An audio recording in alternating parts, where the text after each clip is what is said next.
Bonjour à toutes et à tous, c'est CosplayFX, on se retrouve pour une nouvelle vidéo sur YouTube. Du coup, on va traiter d'un sujet assez important pour moi, parce que c'est quelque chose que j'utilise tout le temps dans mon trading, ça va être comment utiliser différentes time frames. Parce que les time frames, c'est quelque chose de très important. Donc, on va commencer par les définitions, ensuite comment les utiliser, et ensuite on foncera sur les graphiques pour avoir des exemples. Donc, les time frames, c'est quoi? En gros, c'est les unités de temps. Sur les graphiques, vous avez plusieurs unités de temps, ça commence à monthly, vous pouvez même remonter plus haut, mais il y a des unités de temps qu'il va falloir utiliser en priorité pour avoir la tendance, d'autres unités de temps pour avoir nos confirmations, et tout ça, il va falloir les imbriquer une par une. Et ce qu'il faut savoir, c'est que les plus grandes time frames dominent le marché.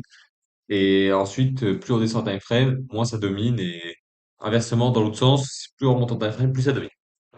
Donc, comment on va l'utiliser? Donc, on va se rendre sur les graphiques. On va commencer notre analyse par les plus grandes time frames, pas par les plus petites. On commence par les plus grandes. Et petit à petit, on va descendre et on va chercher des confluences entre toutes ces time frames pour pouvoir avoir des liens. Par exemple, si en daily on est baissier, on va essayer de chercher des ventes. On va pas essayer de chercher des achats pour être en contre-tendance et justement réduire les probabilités de TP, donc augmenter les probabilités de SL. Il faut savoir que dans le trading, le but du trading, c'est de pas perdre d'argent et de gagner de l'argent. Donc, on va essayer de mettre toutes les chances de notre côté. Donc, on va foncer directement sur les graphiques. C'était un petit point théorique. Il n'y avait pas besoin de grand-chose sur la théorie. Le mieux, c'est les graphiques. Donc, voilà, on se retrouve sur le GBP USD. Donc, vous pouvez voir ici, il y a tous les time frames. Vous pouvez même en ajouter.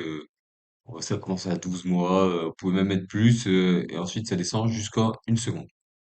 Donc, moi, j'ai mis mes time frames d'exécution qui sont ici. Donc, quand je commence une analyse, je commence par du weekly, daily, H4. On va faire un petit dessin, tac, tac, tac. Donc le weekly, daily, H4, en gros, c'est ma tendance.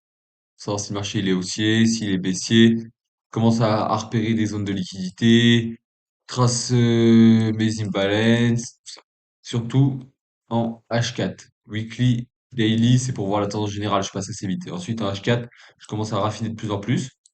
Ensuite, je descends en H1. H1, je regarde si c'est toujours la même tendance. Je raffine mes liquidités. S'il y en a qui n'étaient pas présentes en H4, je les raffine. Et pareil, mes zones, si par exemple j'avais une zone qui faisait 300 pips, en H1, j'arrive peut-être à la réduire de moitié et avoir une zone de, je sais plus, j'ai dit combien, 400 pips? Ouais, bah, ça fait 200 pips, c'est la moitié. Bref, vous avez compris. Une fois que j'ai fait mon analyse en H1, je descends M15. M15, qu'est-ce qui se passe? J'attends qu'on arrive dans ma zone. Et en gros, M15, c'est ma time frame d'exécution. Donc M15, voire M5. Mais je descends pas en dessous. Il y en a qui descendent en M1, mais pour moi, dans ma stratégie, le plus rentable, c'est M15, M5. J'attends mes confirmations. Une fois que j'ai mes confirmations dans ces zones que j'ai trouvées ici et que j'ai raffiné ici, ça me permet de rentrer sur le trade et c'est parti. Donc, comme vous voyez, toutes les time frames ont un sens. Et si par exemple, comme on a dit, les plus grandes, les plus importantes. Donc ça, c'est les plus important. Donc Weekly, Daily, H4, parce que ça commence à être un peu le bit, on commence à plus voir grand-chose. Si par exemple en H1, je cherche un achat, mais qu'en H4, je cherche une vente, non. Je priorise les plus grandes time frames, et celle-là, elle passe après. Donc voilà. Et il faut aussi essayer un maximum d'imbriquer les time frames. Je m'explique. En H4, chercher une vente. En H1, vous allez essayer de chercher une vente. Que tout soit aligné et en M15, chercher une confirmation pour vendre. Parce que si tout est aligné, la probabilité, on va pas dire 100%, mais elle est beaucoup plus importante que si là vous cherchez une vente, là vous cherchez un achat, et là vous savez pas trop, vous cherchez un achat ou une vente, vous hésitez. Donc non, il faut que tout soit dans le même sens, un maximum aligné, comme ça les probabilités sont plus importantes. Donc je vais vous montrer sur les graphiques comment je fais directement, s'il veut bien supprimer le boxon qu'on a foutu. Tac. Ok, c'est bon pour ça. Ok, nickel. Donc là, je vous ai dit, on va faire comme si j'analysais. On va faire assez vite. Weekly. Weekly, qu'est-ce que je vois? Je vois que le marché, qu'est-ce qu'il fait? Plus en plus bas. Donc, je vois que la tendance de fond, elle est baissière. Qu'est-ce que je peux voir d'autre? Si je zoome un peu plus, je vois que là, on avait commencé à créer une leg haussière, du coup. On revient dans des zones intéressantes, qu'on a pris beaucoup de liquidités. Ok, ok.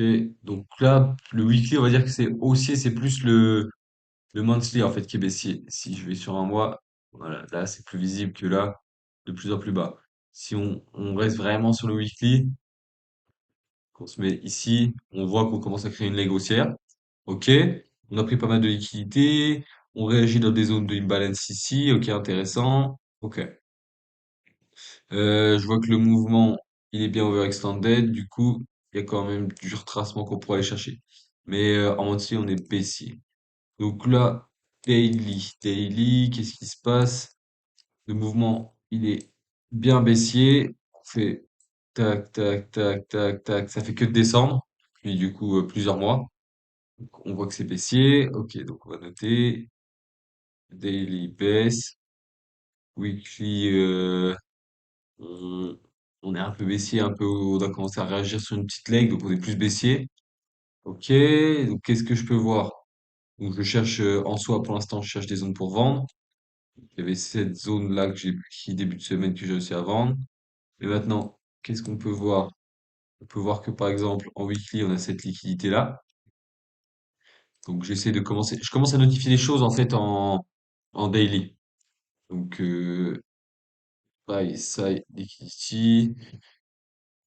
En plus, ça doit être un plus bas d'un mois. Ouais, c'est le plus bas de octobre. Bon, il est pas fini le mois, mais pour l'instant, on est sur le plus bas d'octobre. Ok.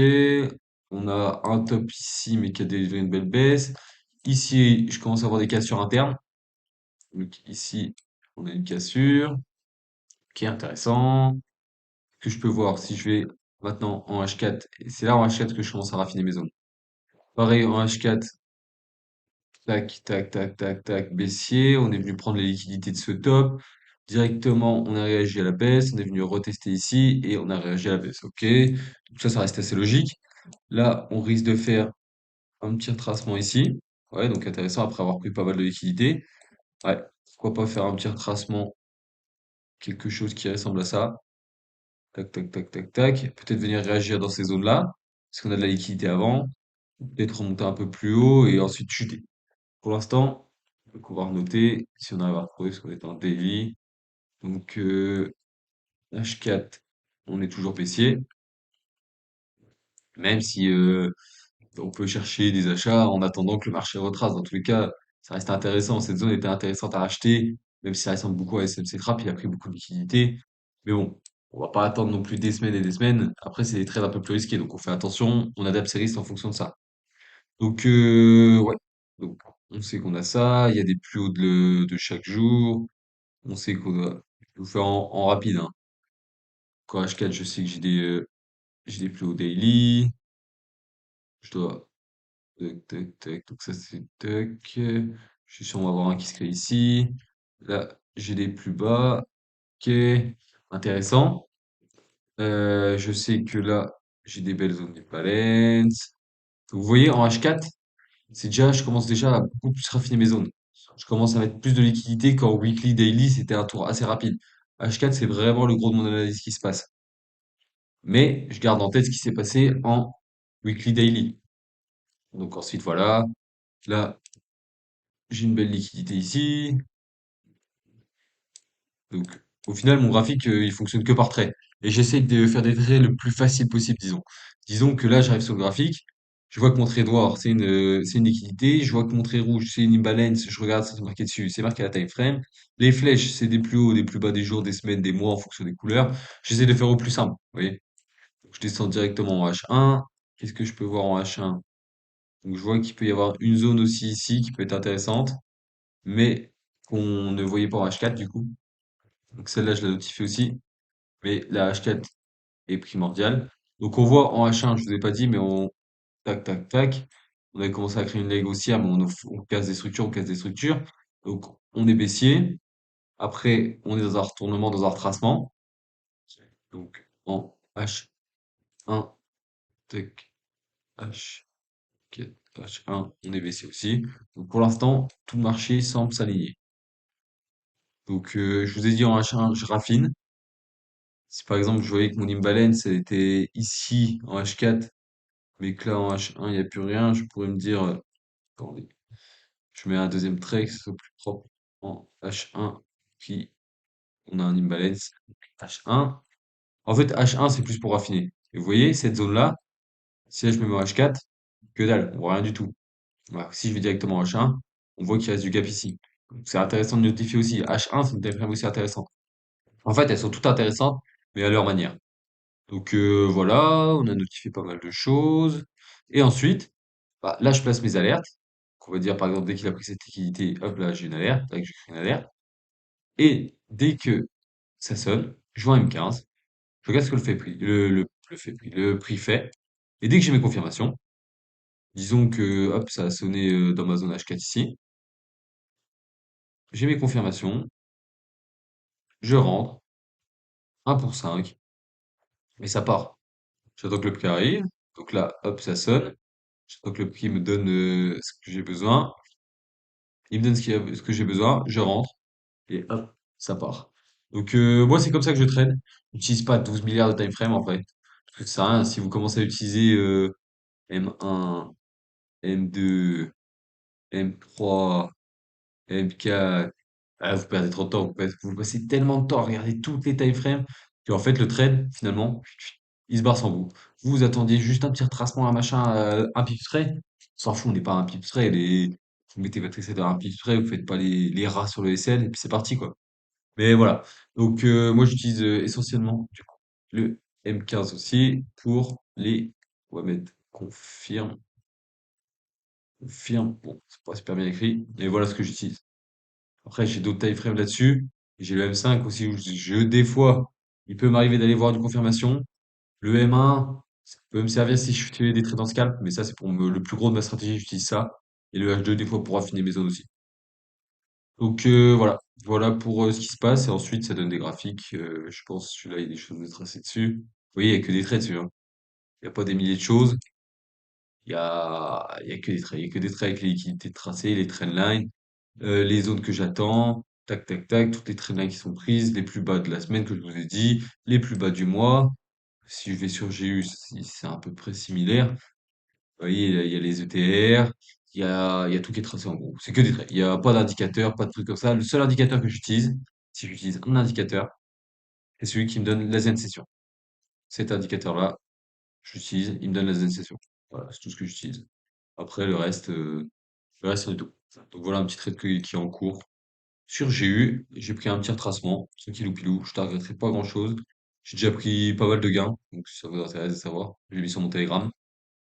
Et je pense que je vais bientôt le close parce qu'il ne bouge plus trop et j'ai pas envie de le laisser la nuit. Donc voilà pour cette petite vidéo sur les time frames. N'hésitez pas à rejoindre mon canal Telegram, je balance toutes mes analyses, je balance des trades des fois, je balance du contenu, je fais des lives des fois de temps en temps, donc il faut être présent là-bas pour être au courant de tout ça. Donc il est dispo dans ma bio et dans la description de la vidéo. Allez, bonne soirée l'équipe, bonne journée si vous le regardez en journée, et puis bah, bonne nuit, bon appétit. Allez, bisous.